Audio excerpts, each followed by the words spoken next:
몇 주간 요한복음 7장을 함께 읽었습니다. 7장의 시간적 배경은 이스라엘의 명절인 초막절이고 공간적인 주 무대는 예루살렘 성전입니다. 7장 10절을 보면 예수께서 아무도 모르게 예루살렘으로 올라가시고요. 14절을 보면 명절 중반에 예수께서 성전에 들어가 가르치시지요. 그리고 그 이후에 일어난 일이 7장 전체에 담겨 있는데요. 그 장면이 8장 끝까지 이어집니다. 다 같이 8장의 마지막 절인 59절을 읽어보겠습니다. 요한복음 8장 59절입니다. 그래서 그들은 돌을 들어서 예수를 치려고 하였다. 그러자 예수께서는 몸을 피해서 성전 바깥으로 나가셨다. 7장 앞부분에서 예수님이 예루살렘에 올라가서 성전에 들어가시고 8장 마지막 절에서 성전 밖으로 나가시니까 7장과 8장이 성전에서 일어난 한 사건으로 연결되어 있음을 알 수 있죠. 성전에 들어가고 나가시는 방법에도 공통점이 있는데요.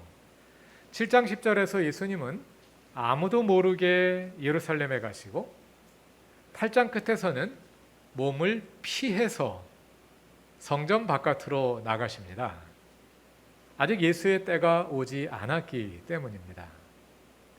7장과 8장은 이런 방식으로 수미상관을 이루면서 하나의 단락을 이루고 있습니다.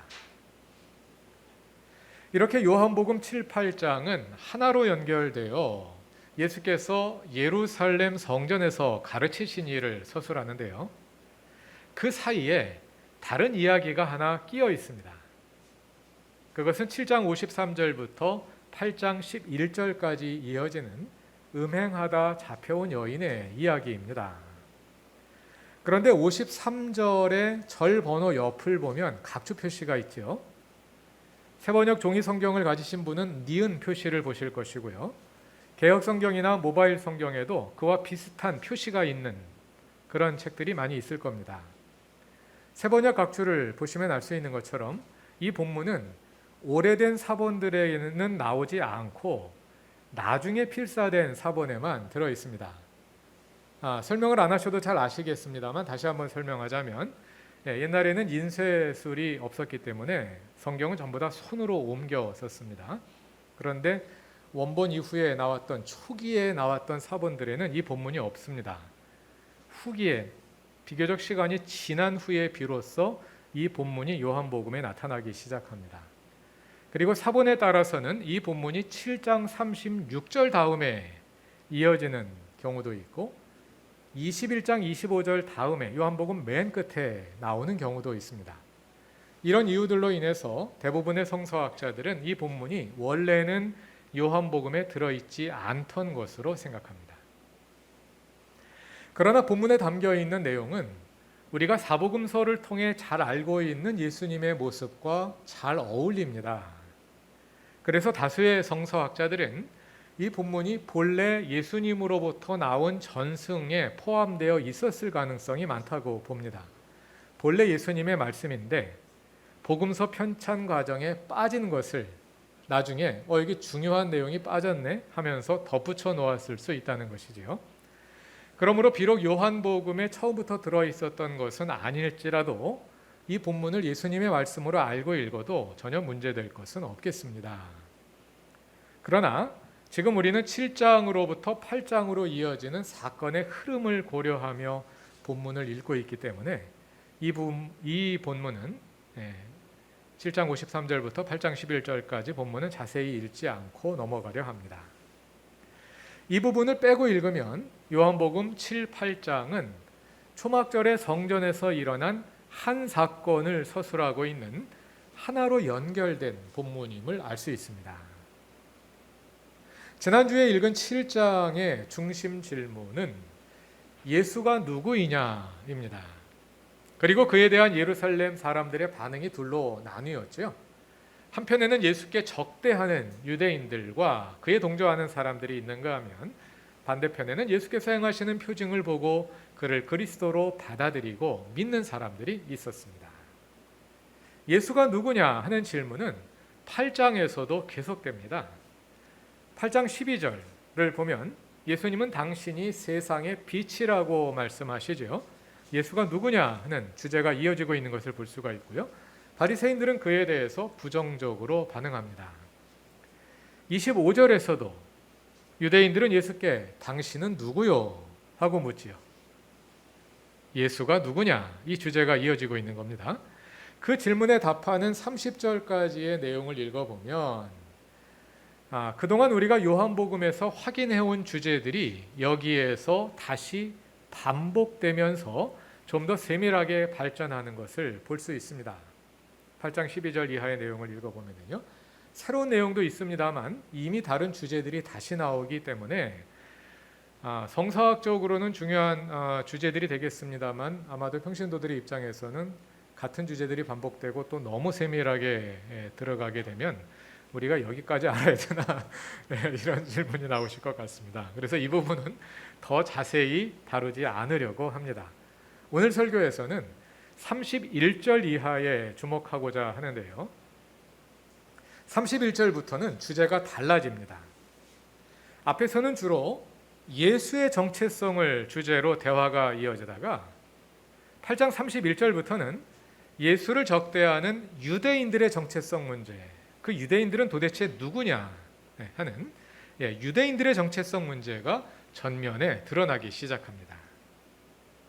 이 주제가 47절까지 이어지고요, 48절부터는 그에 대한 유대인들의 반격이 다시 시작됩니다.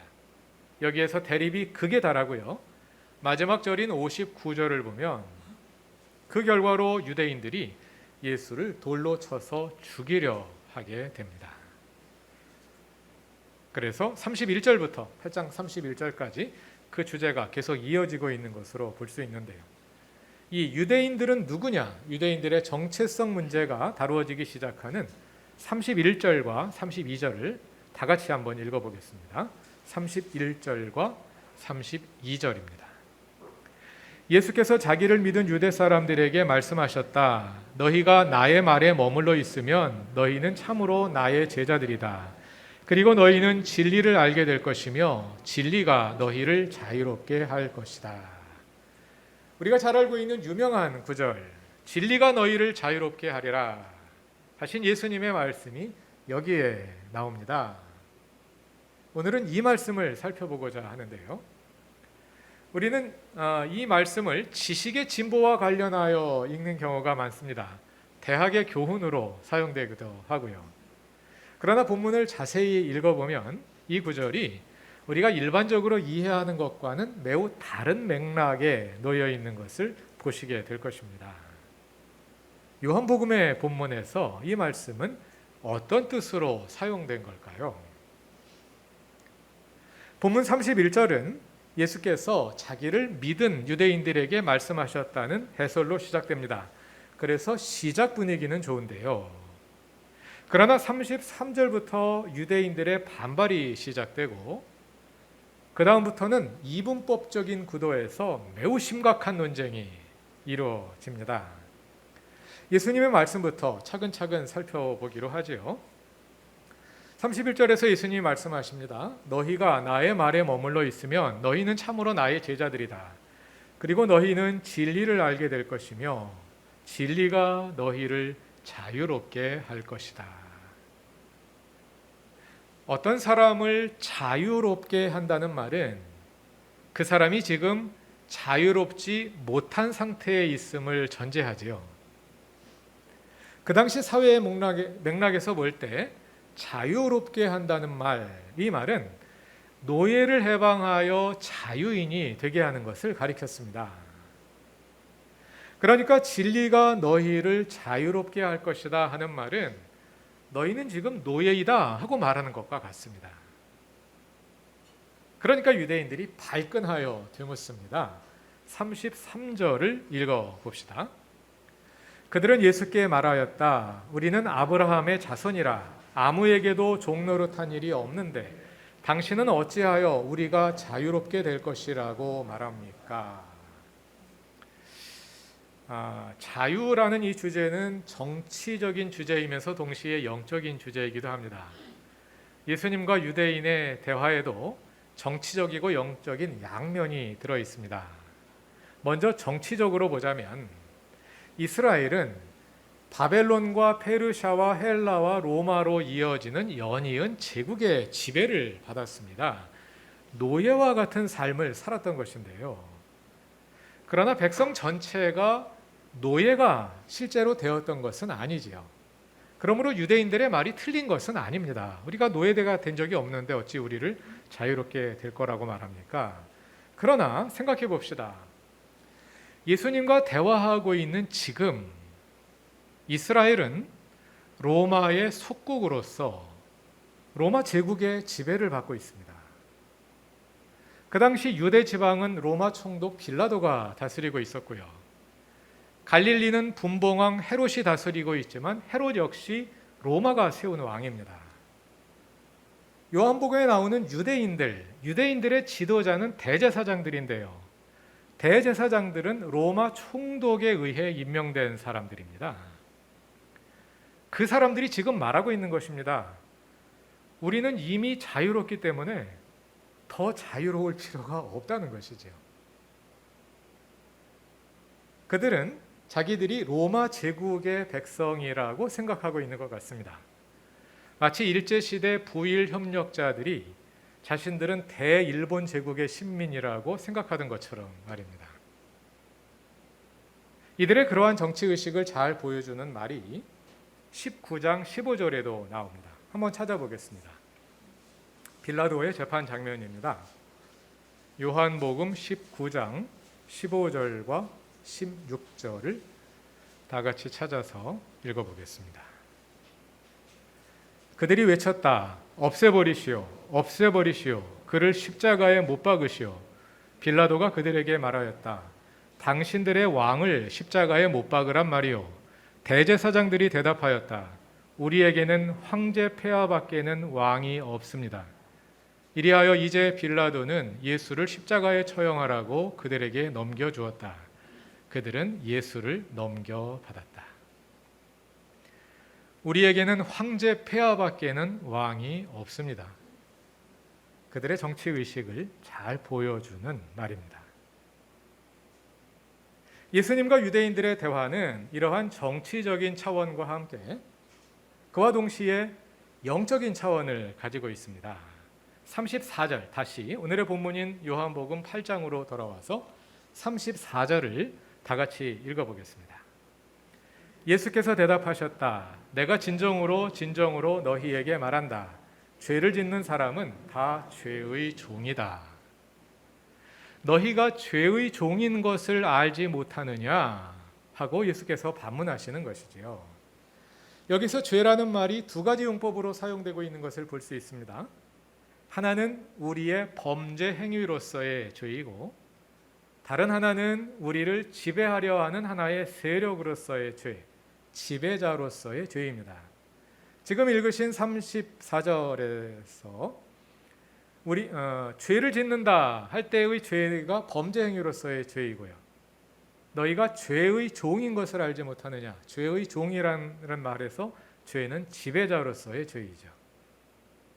우리가 로마서를 함께 읽을 때 로마서 5, 6, 7장에서 죄가 이런 두 가지 의미로 사용되고 있는 것을 확인했는데요. 요한복음에서도 죄라는 말이 그와 비슷한 말로 사용되고 있음을 알 수 있습니다. 조금 더 읽어 내려가다 보면 이 점이 더 분명해질 것입니다. 예수님은 36절까지 유대인들이 누구의 종이냐 하는 주제를 가지고 말씀하시고요. 37절부터는 방향을 약간 바꾸시는데요. 같은 사실을 다른 비유로 표현하는 겁니다. 이번에는 그들이 누구의 자식이냐, 누구의 종이냐, 누구의 자식이냐 같은 사실을 다른 언어로 서술하는 것뿐이죠. 그들이 누구의 자식이냐 하는 주제로 전환하십니다. 다 같이 37절과 38절, 37, 38절을 다 같이 읽어보겠습니다.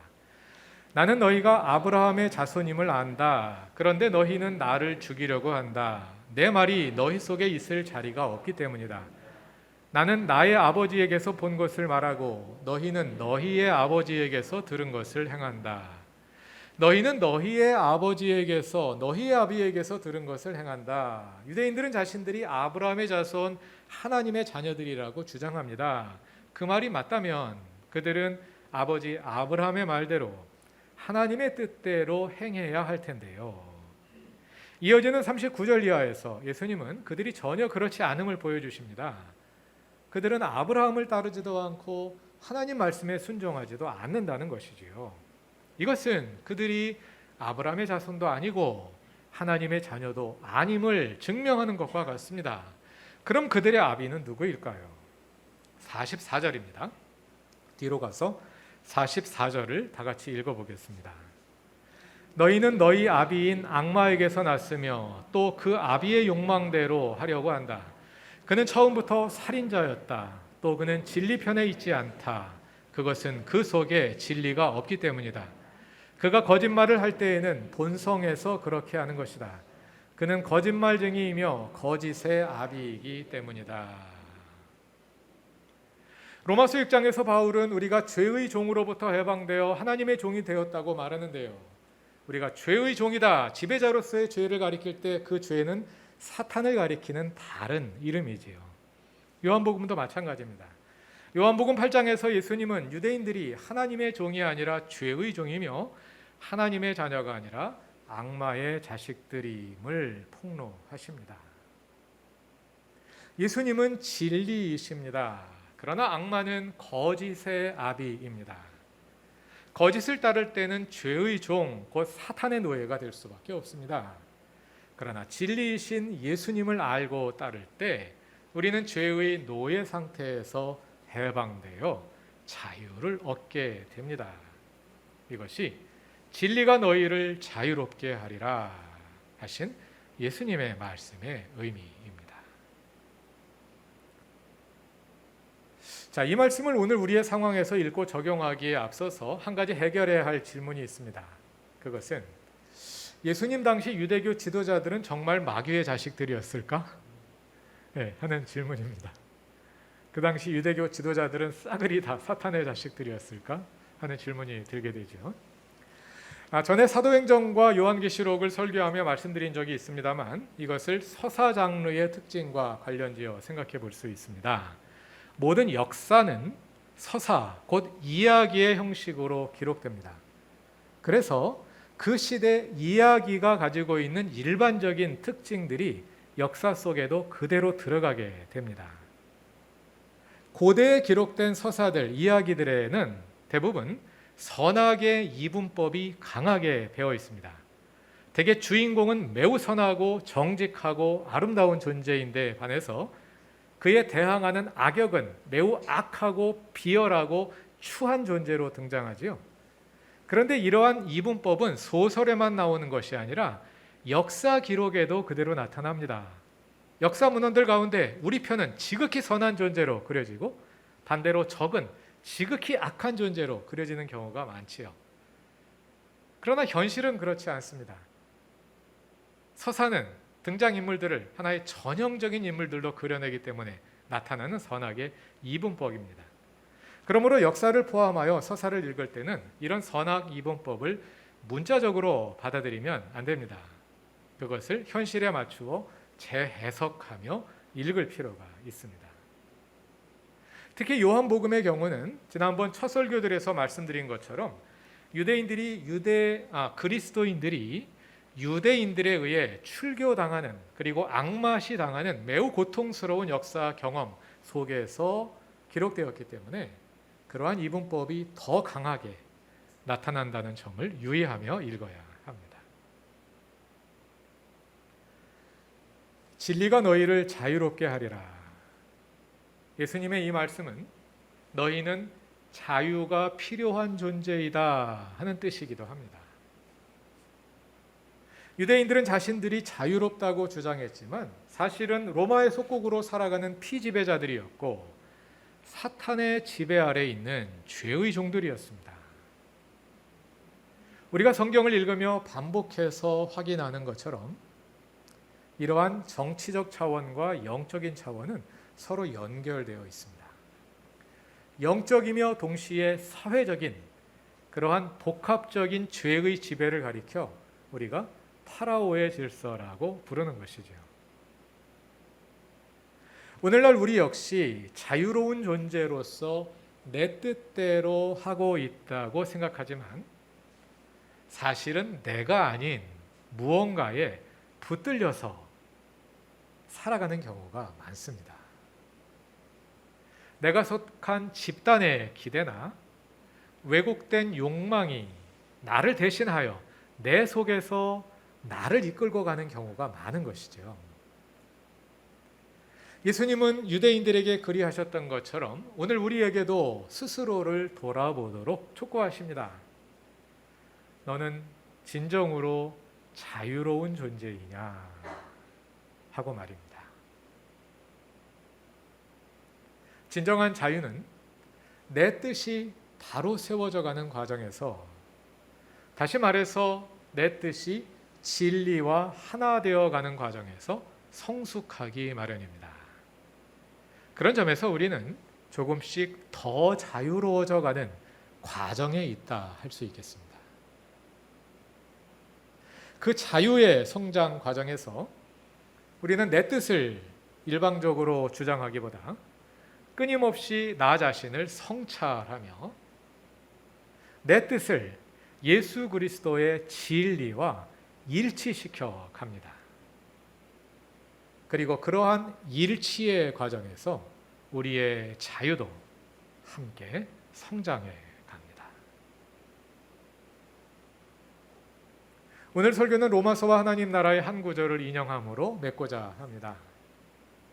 신앙생활이란 내 뜻을 버리는 것도 아니고 내 뜻대로 하는 것도 아니다. 신앙생활이란 오히려 내 뜻을 바로 세우는 것이다. 진리를 알지니 진리가 너희를 자유케 하리라. 다 같이 기도드리겠습니다.